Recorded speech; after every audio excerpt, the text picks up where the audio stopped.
السلام عليكم ورحمة الله وبركاته. الحمد لله إن الحمد لله نحمده ونستعينه ونستغفره ونعوذ بالله من شرور أنفسنا ومن سيئات أعمالنا من يهده الله فلا مضل له ومن يضلل فلا هادي له وأشهد أن لا إله إلا الله وحده لا شريك له وأشهد أن محمدا عبده ورسوله أما بعد. அன்பார்ந்த சகோதர சகோதரிகளே, இஸ்லாம் நமக்கு காட்டித்தந்த வழிமுறையில் நபிகள் நாயகம் ஸல்லல்லாஹு அலைஹி வஸல்லம் அவர்கள் எப்படி திருமணம் செய்ய வேண்டும் என்று நமக்கு காட்டித்தந்தார்களோ அந்த நபி வழியின் அடிப்படையில் திருமணம் இங்கே ஏற்பாடு செய்யப்பட்டிருக்கிறது. இந்த திருமணத்திற்கு முன்பதாக ஒரு சிறிய உரை உங்கள் மத்தியிலே ஏற்பாடு செய்யப்பட்டிருப்பதை அவர்கள் சொன்னார்கள். இப்படி ஒரு உரை அல்லாஹ்வுடைய தூதருடைய காலத்தில் திருமணத்தை ஒட்டி ஒரு உரை நிகழ்த்தப்பட்டது என்று நம்மால் பார்க்க முடியவில்லை. அப்படி எதுவும் சுன்னத்து கிடையாது. இது இங்கே இந்த திருமணத்துல ஒரு உரையாக உங்கள் மத்தியிலே நிகழ்த்தப்படுவதை நீங்கள் நபிவழி திருமணம் அப்படிங்கிறாங்க, அதை ஒட்டி ஒரு உரை நிகழ்த்துகிறார்கள் அப்படின்னு சொல்லும் பொழுது அப்போ இது ரசூல்லா காட்டி தந்த வழிமுறையா அப்படிங்கிற ஒரு கேள்வி வந்துடும். ஆனா அப்படி ரசூல்லா ஒரு திருமணத்தை ஒட்டி ஒரு உரையை நிகழ்த்தியதாக ஒரு சுன்னத்தாக நம்முடைய மார்க்கத்தில் காட்டித்தரப்பட்ட ஒரு உரை அல்ல இந்த உரை. அதனால இது சுன்னத்துன்னு யாரும் முதலில் நாம் நினைத்துக் கொள்ள வேண்டாம். இது ஒண்ணு. ஆனால் ஏன் உரை நிகழ்த்தப்படுகிறது என்று சொன்னால், எந்தெந்த இடங்களிலெல்லாம் மக்கள் கூடுவார்களோ அந்தந்த இடங்களில் அல்லாஹ்வுடைய தூதர் அவர்கள் அல்லாஹ்வை பற்றி மக்களுக்கு சொல்லி இருக்கின்றார்கள் என்கின்ற அடிப்படையில் இங்கு ஒரு மக்கள் கூட்டம் கூடியிருக்கின்ற காரணத்தினால் அதை பயன்படுத்தி கொண்டு இந்த திருமண வீட்டார் இந்த உரையை உங்களுக்கு ஏற்பாடு செய்திருக்கிறார்கள். அதன் வழியிலே அவர்கள் அந்த நன்மையை அடைந்து கொள்வார்கள். அப்ப அதற்காகத்தான் இந்த இடத்திலே ஒரு சிறிய உரை ஏற்பாடு செய்யப்பட்டிருக்கிறது. அப்ப உரைனா என்ன வேணா பேசலாம். ஆனா இது திருமண நிகழ்வாக இருக்கின்ற காரணத்தினால் சுருக்கமாக இஸ்லாத்தில் திருமணத்தை பற்றி என்னென்ன காரியங்கள் எல்லாம் நமக்கு சொல்லித்தரப்பட்டிருக்கிறது, திருமணத்தை பற்றி இஸ்லாத்தினுடைய பார்வை என்ன என்பதனை மிக சுருக்கமாக, ஏகப்பட்ட விஷயங்கள் திருமண வாழ்வை பற்றி இஸ்லாம் நமக்கு காட்டி தந்து இருந்தாலும் சுருக்கமாக சில முக்கியமான விஷயங்களை மட்டும் உங்கள் மத்தியிலே நான் சொல்வதற்கு ஆசைப்படுகின்றேன். முதலாவதாக, திருமணம் என்கின்ற ஒரு அம்சத்தை பற்றி இஸ்லாம் மிக பெரிய அளவிலே பேசுகின்றது. அது என்னமோ ஒரு சாதாரண ஒரு நிகழ்வாக இஸ்லாத்தில் பார்க்கப்படவில்லை. அல்லாஹ் தன்னுடைய திருமறையில் சொல்லும் பொழுது சொல்லுகிறான், நீங்கள் அந்த பெண்களோடு மிக கடுமையான ஒரு ஒப்பந்தத்தை மேற்கொண்டிருக்கிறீர்கள். திருமணத்தை குறிப்பிட்டு அல்லாஹ் சொல்றான். ஆண்கள் பெண்களோடு மேற்கொள்ளக்கூடிய ஒப்பந்தங்களில் மிக கடுமையான ஒரு ஒப்பந்தம் இந்த திருமணம் என்று திருமணத்தினுடைய முக்கியத்துவத்தை அல்லாஹ் குர்ஆனில் பேசுகின்றான். இது ஒண்ணு. இரண்டாவது என்னவென்று சொன்னால், ஒரு முஸ்லிமாக இருக்கக்கூடியவன் திருமணம் முடிக்காமல் இருக்கலாமா என்று சொன்னால் அதற்கு இஸ்லாத்தில் அனுமதியே கிடையாது. அல்லாஹ்வுடைய தூதருடைய காலத்தில் ஒரு சஹாபி அல்லாஹ்வுடைய தூதரிடத்தில் கேட்கிறார்கள், அல்லாஹ்வுடைய தூதரே, நான் துறவரம் மேற்கொள்ளட்டுமா? நீங்க சில பாதிரிமார்கள் எல்லாம் கல்யாணம் பண்ணாம இருக்கிறாங்க இல்லையா, அந்த மாதிரி துறவரம் நான் மேற்கொள்ளட்டுமான்னு கேட்கிறாங்க. அப்ப அல்லாஹ்வுடைய தூதர் அவர்கள் சொல்லுகிறார்கள், இல்ல, நான் அதை அனுமதிக்க மாட்டேன் அப்படிங்கிறாங்க. அதே போல அல்லாஹ்வுடைய தூதருடைய காலத்தில் நான் அதிகமாக இறைவனை நினைக்க ஆசைப்படுகின்றேன் அப்படிங்கிற அடிப்படையில் அதிகமாக நான் அல்லாஹ்வை துதிக்க வேண்டும், அதிகமாக அல்லாஹ்வை நெருங்க வேண்டும் அப்படிங்கிற ஆசையினுடைய அடிப்படையில் சில நபித்தோழர்கள் இப்படி ஒரு முடிவு எடுக்கிறாங்க. திருமணம் முடிக்கவே மாட்டாங்கிறாங்க சில பேர். ஏன்னா திருமணம் முடிச்சா தன்னுடைய மனைவியை கவனிக்கணும், தன்னுடைய குழந்தைகளை கவனிக்கணும், அல்லாஹ் எப்படி நினைக்கிறது, அதுக்கு வாய்ப்பு இல்லாம போயிடும் இல்லையா. நான் ரொம்ப அல்லாஹ்வை நெருங்கணும்னு நினைக்கிறேன், அதனால திருமணம் முடிக்காமல் நான் இருக்க போகின்றேன் அப்படின்னு ஒரு குறிப்பிட்ட சாரார், ஒரு குறிப்பிட்ட சகாபாக்கள் முடிவெடுக்கிறார்கள். அதே போல இன்னொரு ஒரு நபித்தோழர்கள், இன்னொரு ஒரு கேங்கு, அவங்க எப்படி முடிவெடுக்கிறாங்க அப்படின்னு சொன்னா, நான் எப்ப பார்த்தாலும் தொழுதுகிட்டே இருக்க போறேங்கிறாரு.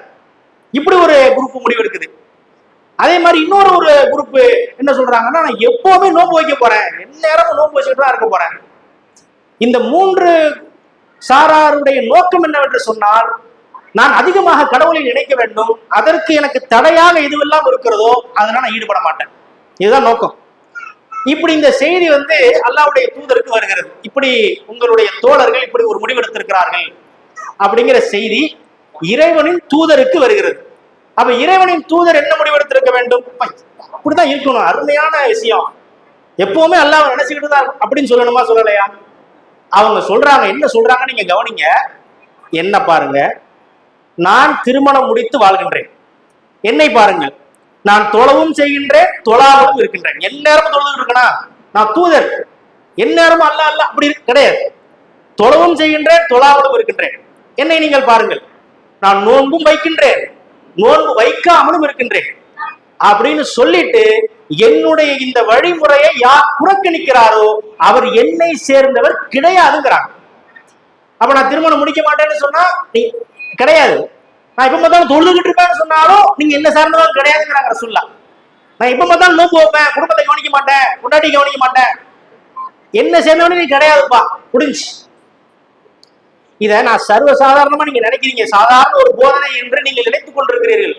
நீங்க நம்ப மாட்டீங்க. ஒரு சின்ன ஒரு என்னுடைய வாழ்க்கையில் நடந்த ஒரு உதாரணத்தை நான் உங்களுக்கு சொல்லுகின்றேன், ஒரு நிகழ்ச்சியை நான் சொல்கின்றேன்.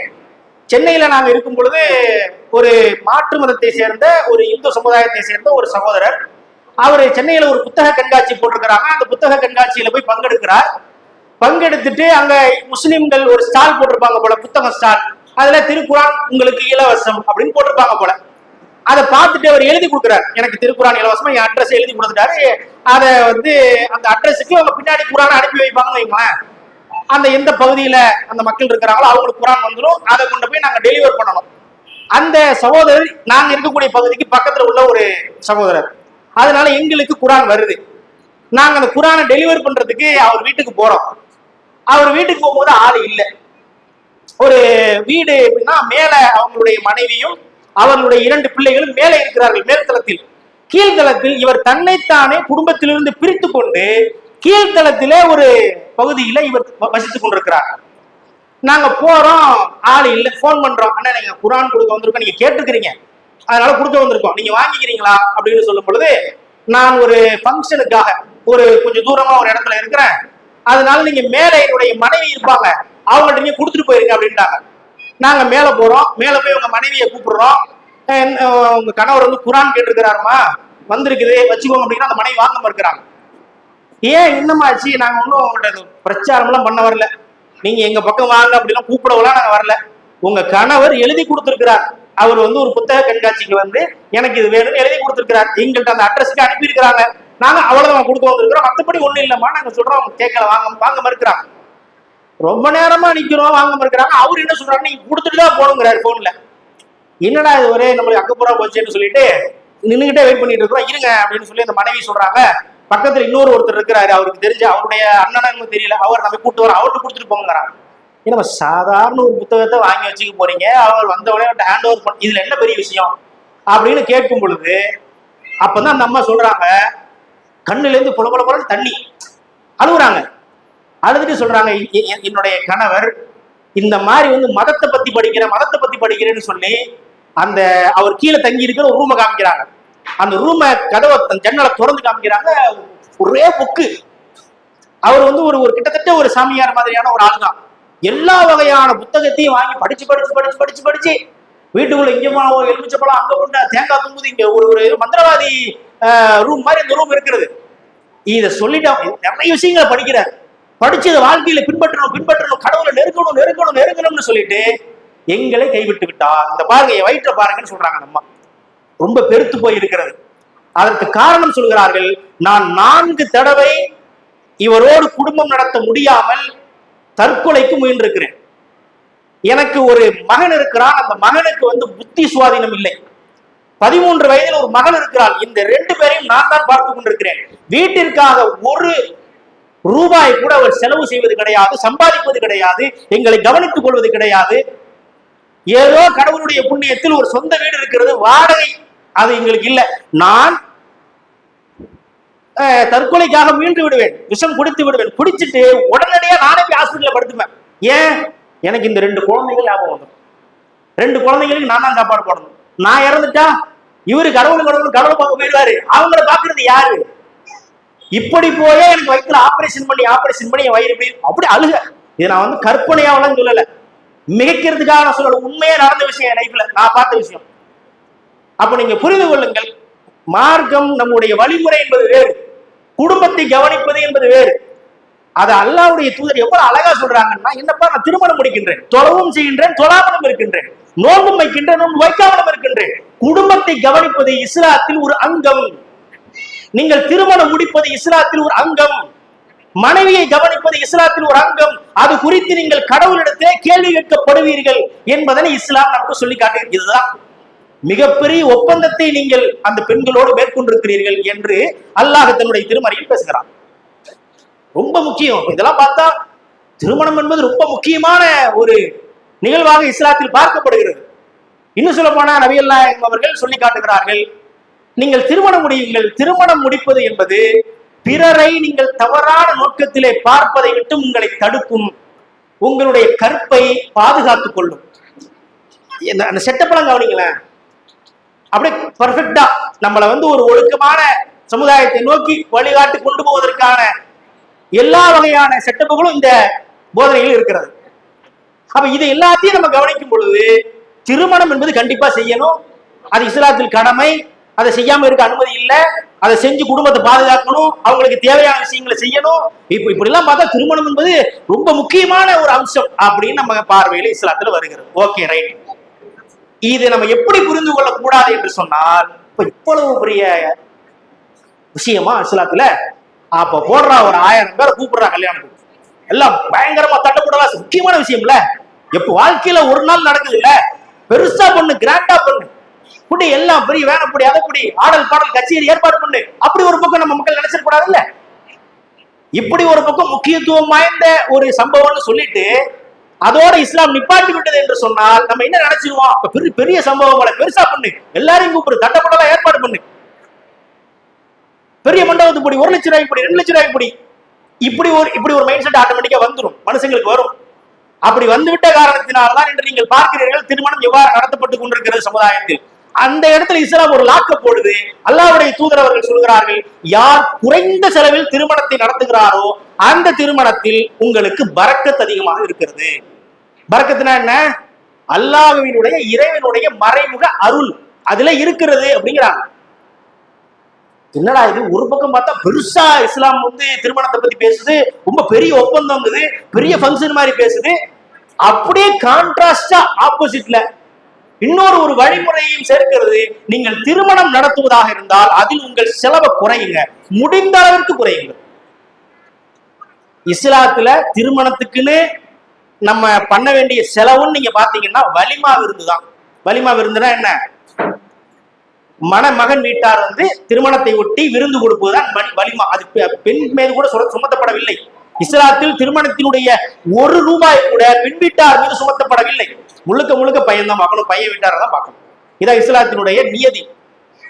இப்படி நீங்க திருமணம் பண்ணுங்க, அதுல உங்களுக்கு செலவுன்னு பார்த்தா வலிமா, அதையும் குறைங்க, கவுண்ட குறை. உன்னால 1000 பேரை கூப்பிட முடியுமா? நீ 100 பேரை கூப்பிடு. 1000 பேரை கூப்பிட்டா உனக்கு அல்லாஹ்விடத்திலிருந்து இறைவனிடத்திலிருந்து கிடைக்கிற பரக்கத்தை விட 100 பேரை கூப்பிட்டு நீ கல்யாணம் பண்ணிருப்பல்ல. 100 பேருக்கு பிரியாணி போட முடியுமா? ஓகே, போடலாம், தவறு இல்லை. நான் ஆனா இன்னும் கொஞ்சம் குறைச்சிக்கிறேன், செலவை குறைக்கிறேன். பிஸ்கட்டு, இந்த டீ, அதோட முடிச்சுக்கிறேன் வலிமா, அதுக்கு பரக்கத்து ஜாஸ்தி. என்னடா இது, இந்த கான்செப்ட் எனக்கு புரியலையே. நம்ம நினைக்கலாம் அப்படி. இதுக்கும் நான் ஒரு லைவான எக்ஸாம்பிள் சொல்றேன். அதை சொல்லி என்னுடைய உரையை நான் முடித்துக் கொள்கிறேன். இந்தியாவில் இப்ப நடக்கக்கூடிய திருமணத்தை எல்லாம் நீங்க பாருங்க.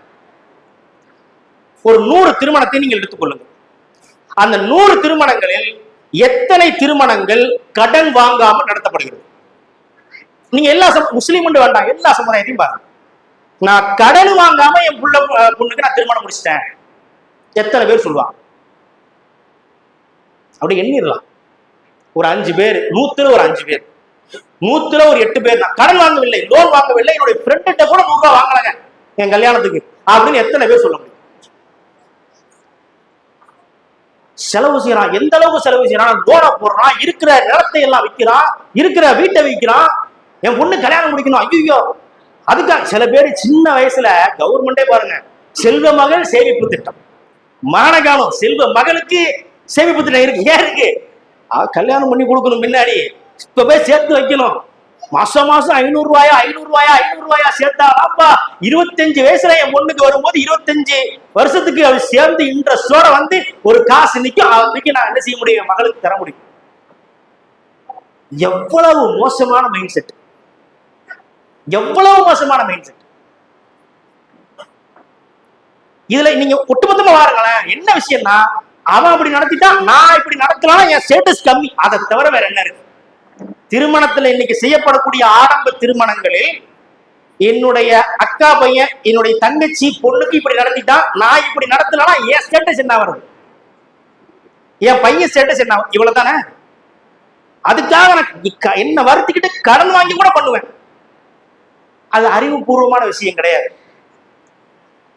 இந்தியாவில் ஒரு ஸ்டடி பண்றாங்க, பல்வேறு மாநிலங்கள்ல உள்ள ஓரளவுக்கு நல்லா வாழ்ந்த சமுதாயத்தில் உள்ள மக்கள் திடீர்னு அகல பாதாளத்திற்கு, வறுமை கோட்டிற்கு கீழ் சென்று விட்டவர்கள். நல்லா தான் இருந்தாங்க, திடீர்னு வறுமை கோட்டுக்கு கீழே சென்று விட்டார்கள். ஏன் இப்படி நடக்கின்றது என்று அவர்கள் மத்தியிலே ஒரு ஆராய்ச்சி மேற்கொள்ளப்படும் பொழுது ஒவ்வொருத்தவங்களும் ஒரு காரணம் சொல்றான். திடீர்னு என்னுடைய வீட்டுல ஒருத்தருக்கு வந்து கேன்சர் பாதிப்பு ஏற்பட்டு விட்டது, அதற்காக மெடிக்கலுக்காக லட்சமா நாங்க செலவு பண்ண வேண்டிய சூழ்நிலை உண்டாகி விட்டது, இடத்தை வித்தோம் அதை வித்தோம், அப்படி போயிருச்சுங்கிறாங்க. இது ஒத்துக்கொள்ளக்கூடிய விஷயம். நீங்க நம்ப மாட்டீங்க, 125% அதிகமான பேர் சொல்லுகின்றார்கள், நான் நல்லா தான் இருந்தேன், என் பொண்ணுக்கு கல்யாணம் முடிச்சு ஆண்டி ஆயிட்டேன். இது இருக்கிறது.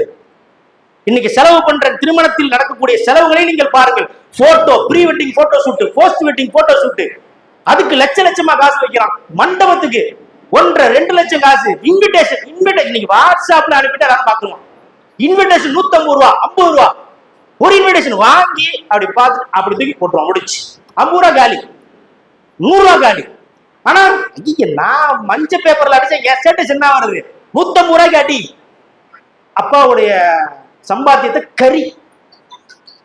இப்படி எல்லாம் பண்ணுவான் அப்படின்னு தெரிஞ்சு இஸ்லாம் சொல்லுகின்றது, திருமணத்தில் நீங்கள் எந்த அளவிற்கு உங்களுடைய அந்த செலவை குறைக்கின்றீர்களோ அந்த அளவிற்கு அதில் பரக்கத், இறைவனுடைய அருள் இருக்கிறது. அப்படின்னு அர்த்தம், நீங்க கடன் வாங்க மாட்டீங்க. சமுதாயத்தை பார்த்துட்டு நீங்க எப்படி கல்யாணம் பண்ணா 4 பேர் திட்டிட்டு தான் போவான். நீங்க சூப்பரா பஃபே சிஸ்டம் வச்சு சோறு போட்டாலும் 4 பேர் என்ன செய்வான்? உப்பு சரியில்லம்மா, ஒருத்தன் அது சரியில்லம்மா, ஒருத்தன் இது தேவையா? நமக்கு என்ன வருமானமோ அதிலிருந்து எல்லாம் கடன் வாங்காமல் இப்படி ஒரு திருமணத்தை நடத்த முடியுமா? அப்படி நடத்திட்டு போயிடணும்.